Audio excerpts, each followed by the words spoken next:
The one thing I will give the Edge of Fate is that it's made build crafting a lot more interesting and has unintentionally made older exotics more viable. So in this video, I want to talk about pairing the new Graviton Spike hand cannon with the Hunter exotic Mask of Bakris. If you're not familiar with this exotic, it came out during Beyond Light and is part of the featured gear this season, which is pretty nice. Its perk is Light Shift, so while you have a Stasis super equipped, your dodge essentially becomes like a mini blink when you use it. After shifting, your Stasis and arc weapons gain a stacking damage bonus for a short time that is up to 3 times for 10 seconds, and final blows with this bonus active refund class ability energy. What this exotic doesn't mention is that you don't have to use the Stasis super with this helmet. You can also use an arc super, so if you're on Prismatic, you can use Storm's Edge, or even the base subclasses. You can either use strictly the arc or the Stasis subclass. And since the exotic buffs both Arc and Stasis, the perfect weapon choice is going to be Graviton Spike, like I mentioned, because you can swap between the fast-firing Arc and the slow-firing Stasis modes, and again, final blows and precision hits will overcharge the opposing side. And adding in his trait perk, Temporal Anomaly, is good, so, you know, when it's overcharged, the Arc side calls down lightning strikes, and the Stasis mode creates those Stasis crystals. So, if set up properly, you only need to get 2 kills to get this dodge back. And we got some headshots there. Proc the Stasis overload. We got the dodge back. Get another kill here to get the dodge. Now we can switch to the arc side, dodge again, and we already have light shift times 3. So as you can see, as long as you get a couple of kills within that 10-second window of light shift, you can have the dodge back, you get the stacking bonuses to Graviton Spike on top of all the bonuses that Graviton Spike gives itself just by getting a couple of headshots.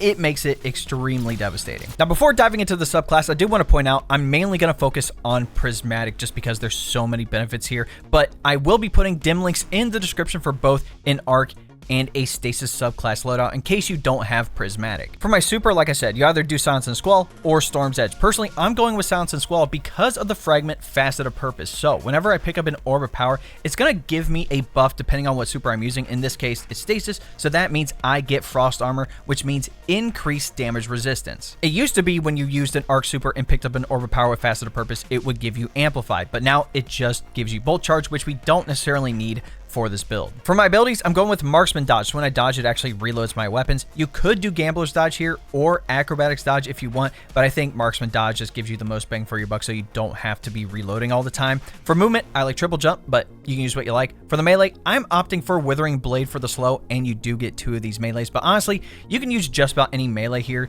that you want. And then for the grenade, I'm just going with the grapple for movement, the grapple melee, the unravel, but Dustfield's not a bad option either. You could even use the swarm grenade to apply Scorch. Just honestly use your favorites out of these 2. For aspects, an important one here is Ascension. So you can press whatever button you have tied to it while you're airborne, consume your class ability, and summon an arc staff, propelling yourself upwards and creating a burst of energy around you that amplifies allies and jolts targets. Now, unfortunately, using your class ability in this way does not proc Light Shift, but if you're consistently getting kills to proc Light Shift for the class ability, you can easily toss in an Ascension in there. But the main reason to even have this aspect on is because if you get rapid final blows with an arc weapon, it will automatically give you Amplified anyway. So you don't even necessarily need to use the Ascension portion of it. Can you use it?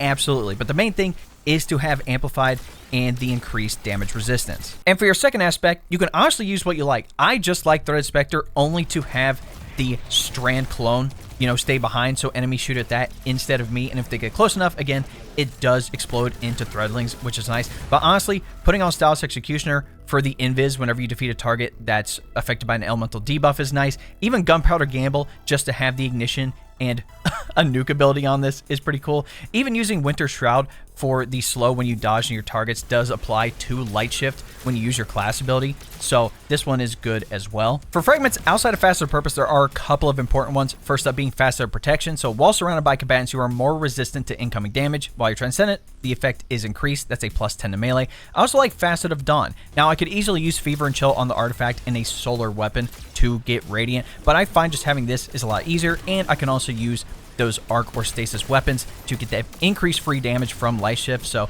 just by using this, you can have the free damage bonus from Radiant. So power melee hits against targets makes you radiant. Power melee final blows makes you and nearby allies radiant. It is a -10 to melee, but if you are radiant, you can pop those anti-barrier champions as long as your weapon allows it. I also like Facet of Solitude, so landing rapid precision hits emits a severing blast from the target, while Transcendent, the severing blast is bigger. The main thing is just applying that strand debuff. That will be important later. Lastly, I just went with Facet of Devotion, but you can honestly use things like Facet of Sacrifice, Facet of Courage, Facet of Balance if you'd like. It honestly depends on what melee, grenade, and other aspect you're using outside of Ascension. So again, you can choose whatever you want for that last one. Just make sure it lines up with what you're trying to accomplish. Going over my artifact perks, again, column number 1 is the weapon champion mods. You can use what you like. In column number 2, the important one is one with Frost. So while you have Frost armor, Stasis weapons gain increased reload speed and stability. Stasis swords gain increased guard resistance. After that, you can just put on whatever you like. If we're going to be using a scout rifle, rapid precision rifling is pretty good. But again, none of these others are really going to be good for this build. You could even toss in another weapon champion mod if you'd like. In column number 3, it's kind of a toss-up between Fever and Chill and Frost Renewal. Like, Frost Renewal is decent. The only reason for Fever and Chill, in my opinion, outside of, the sword weapons granting you Radiant, which you don't necessarily need here, is having those rapid precision hits with Stasis weapons and final blows, which it doesn't say, giving stacks of Frost armor, which means as long as you are using a Stasis weapon, in this case the Stasis side of Graviton Spike, and getting consistent hits and kills, you can keep up those stacks of Frost armor to have max DR. The only other one I'm using down here is Refresh Thread. So picking up an elemental pickup, matching your subclass element, or a Tangle while you have a Strand Super, grants energy to your least charged ability. In column number 4, I do like Threaded Blast, so destroying a Tangle with strand damage basically just makes it an even bigger explosion. And we have 2 ways on my build to be able to create Tangles, either with the Grapple Melee, spreading Unravel, or Facet of Solitude with the Fragment under Prismatic. If you're dealing with champions, which most people are, I do like Elemental Daze, so when you stun a champion with an elemental weapon, it will create an aligned explosion, applying a matching elemental debuff to them and nearby targets. The other one I chose is Elemental Coalescence, so defeating targets has a chance to create an elemental pickup, matching your equipped super element. In the final column, the most important one is Shield Crush. So while you have Woven Mail, Frost Armor, or Void Overshield, your melee recharges faster and deals increased damage. And while you're Amplified or Radiant, your Grenade recharges faster and deals increased damage. The last one is up to you. Personally, I like Tangle Web, so creating a Tangle by defeating a strand debuff target suspends nearby combatants, or you could do Frigid Glare. So while Frost Armor is active, Stasis Precision Final Blows cause combatants to release a freezing burst. Either one of these is totally fine to use. The main one in the final column is Shield Crush, like I mentioned. For your weapon options, I highly recommend Arc and Stasis weapons, specifically Graviton Spike, because you can take advantage of both just with this one hand cannon. And for your kinetic and heavy slot, you can honestly use what you like. Even though I could be using a Stasis special weapon, something like Lost Signal, the Lionfish 4FR, stuff like that, I still like using Mint Retrograde just because the anti-barrier, the amount of damage it does. It can also proc the Threaded Blast on the artifact, which is the other reason why I'm using it. Even in the energy slot, Graviton Spike isn't the end-all be-all. There are 2 other exotic primaries that fall under the feature gear, number 1 being Centrifuge, and number 2 being Lodestar. So we can proc Light Shift, get 2 kills, reload again, keep charging it up. We should be amplified. Now it's just going to charge overtime. And you can also stun unstoppable champions with the Blinding Explosion. So again, all we have to do, proc Light Shift, get a double kill, dodge again. We can even do Ascension in between here. 2 kills, dodge again. And then we have Arc Alignment in the bottom left. We can hold that, and now it's going to jolt targets. Even then, we have some exotics in the kinetic slot, something like Wicked Implement. This thing is fantastic. Plus, something like Aegir Scepter for the crowd control aspects is really good too. Essentially, the point I'm making with showing you all these options is use your most viable Arc and Stasis weapons. If you have Graviton Spike, fantastic. You could take advantage of both sides of the Light Shift perk, but if not, don't worry, you do have all those other options. For what stats to focus on, the main 2 would be class and weapons. You want at least 100 class, not necessarily because of the class ability cooldown, because remember, when you proc Light Shift, the only way to get that class ability energy back is with those weapon final blows, but because of the amount of class ability energy provided by all other sources under the class ability stat. That's why we can get the class ability back within 2 kills with any weapon, is because we at least have 100 on the stat. Now, if you want to go over 100, I think that's totally fine as well. You gain an overshield when you use your class ability, and obviously, the higher you have your class ability stat, the more overshield you will get whenever you dodge. And for the other stat, weapons. Again, if you have at least 100, that's totally fine here because you get the max reload handling and damage percentage bonuses.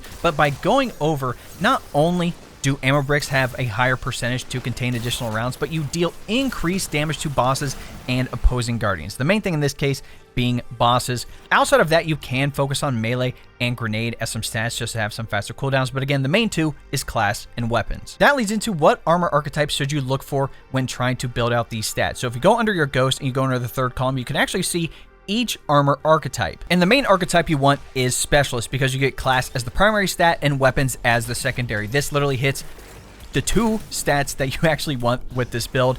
And the second one to look for would be gunner, because you get weapons as the primary stat and grenade as the secondary. The only other armor archetype that comes with class is bulwark, but it has health as the primary stat, which we don't necessarily need with this build. You could potentially do something like grenadier as one of them, or paragon if you like, but I would try to stick away from these, especially brawler and bulwark, like I mentioned. For my armor mods, starting with the helmet, I'm doing harmonic and arc siphons, so I can get those rapid stasis and arc final blows to create an orb of power. Now, if you're not using graviton spike or weapons that have both of these, you can just put on one siphon mod if you'd like. And then I would recommend dynamo, so reduce the super cooldown when using your class ability near targets. Again, we're going to be proccing light shift a lot, so we might as well get our super back each time we dodge. On my gauntlets, I'm just using one impact induction and momentum transfer, so when I deal damage with my powered melee and power grenade, it reduces my cooldown for both of those respectively. And then I just put on a melee font mod, so whenever I have an armor charge from picking up an orb of power, it gives me a plus 20 to my melee stat.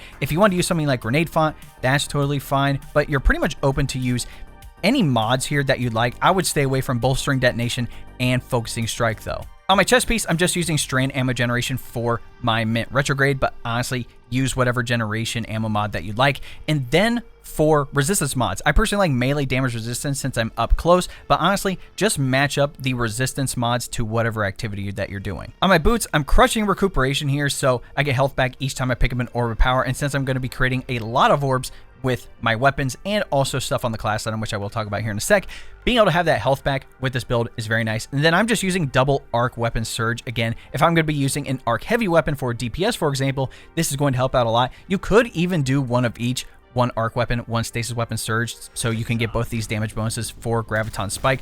But again, just match it up with whatever weapons that you're using. In this case, like I said, you mainly want to focus on arc and stasis weapons. And last on my class item, I'm using Reaper, so shortly after using my class ability, my next weapon final blow will spawn an orb of power. I really like powerful attraction with this build, so automatically collects nearby orbs of power when I activate my class ability. This one is super good here. And then for the last one, you have the choice of outreach or bomber, so when you use your class ability, you get the cooldown to your melee or your grenade, or you could potentially even use class font, so then you can gain the plus 100 on the class ability. So then once you have an armor charge, every dodge after that will provide a small overshield. The other change to armor in Edge of Fate is set bonuses, specifically 2 and 4 piece sets. So what should we look for? The last discipline set from Vanguard Arms Rewards and the Crucible is really good across the board for pretty much any build. So at 2 pieces, final blows with primary ammo weapons grant your primary ammo weapons temporarily increase reload speed, and at 4 pieces, picking up an orb of power grants special ammo progress. Having at least the 2-piece Bushido set from Pinnacle Ops activities is pretty good. So at 2 pieces, final blows with freshly drawn or reloaded weapons heal you, and at 4 pieces, bow, shotgun, and sword final blows temporarily reduce incoming damage. Damaging targets with those weapons extends the effect. If you've been doing the Desert Perpetual raid, having a 2-piece collective psyche is pretty good, so picking up an ammo brick gives you a stacking bonus to weapon swap and stow speeds until you die. The 4-piece effect really isn't going to affect this build. Lastly, a 2-piece set from the trial set, Twofold Crown, is decent, so picking up an ammo brick heals you. Pretty simple. Now that we've covered the subclass, the artifact perks, your weapon options, and everything you need to know on the armor, let's talk about why this build is good. Benefits of the build. Number 1, what you lack in actual ability damage, you make up for with arc and stasis weapon damage. I know a big focus of this is Graviton Spike, because once you get Light Shift ×3, it gives both the arc and the stasis side that 30% weapon damage increase on top of stacking things like Radiant and the weapon surge mods. Having a primary weapon like that, even outside of Graviton Spike, something like Lodestar, Centrifuge, Trespasser, or like whatever primary stasis or arc weapon that you decide to use, being able to drop higher tier enemies with just a primary weapon is nice. On top of that, if set up properly and you use a heavy weapon, you know, a linear, LMG, you know, GL, whatever you're using, being able to have a stacking damage bonus going into a DPS phase is also really nice. And the second benefit Survivability. With how I have this set up, not only do you have a way to stack Frost Armor easily to get the max damage resistance, you have a way to get Amplified, which is going to help. You have a lot of ways to create Orbs of Power, so when you dodge and use Powerful Attraction to pick up those orbs to proc recuperation, you get health back on that. If you go over the 100 class ability stat, which you could totally do, you can also get an Overshield every time you dodge. And if you decide to use something like Threaded Spectre, now you have a distraction on the field that the enemy is going to attack first before they decide to attack you. And that, ladies and gentlemen, is my updated Mask of Bakris Hunter build for the Edge of Fate. Like I mentioned, I'm going to put the dim links for this build, the Prismatic, the Stasis, and the Arc subclass setups in the description. You'll be able to copy the subclass, the artifact perks, the armor mods, even the drip if you'd like, which does include ornaments and shaders. All that will be provided in those links. Go test this build out for yourself, and if you end up using something different under the subclass, the weapons, the armor mods, whatever it is, definitely come back to this video and comment, because like I said, there are so many things you can switch out for this build that still make it extremely good. In any event, if you enjoyed this video, be sure to drop a like on it, subscribe to the channel, and turn on that bell next to notifications so you don't miss out on any other Destiny 2 builds I'm dropping here on the channel. If you didn't know, we live stream here on YouTube and over on Twitch and TikTok. Again, all those links will be in the description. If we're playing Destiny 2, we're mainly going to be power grinding. You know, we can do carries for the new Desert Perpetual raid. Honestly, once you understand the mechanics, it's really simple. The raid is quite fun. So if you do want to hop in, again, say something in the chat, or if you want to be proactive, join my Discord. We're starting to build up the D2 LFG community a little bit more, and I also have my own clan as well. But we also have people talking about other games in there and other topics like tech and anime as well. Lastly, if you want to help support the channel even more, you can look into becoming a member. Now, if you don't know what a membership is, it's essentially like a Twitch subscription, but it does cost less on YouTube. You're going to get exclusive emotes, monthly badges, and the big thing, early access to all of my long form videos. So if you would like more information, all you have to do is press the join button next subscribe, and that will give you a rundown with all the details you need. All right, ladies and gentlemen, it's been your boy. We'll catch you in the next video.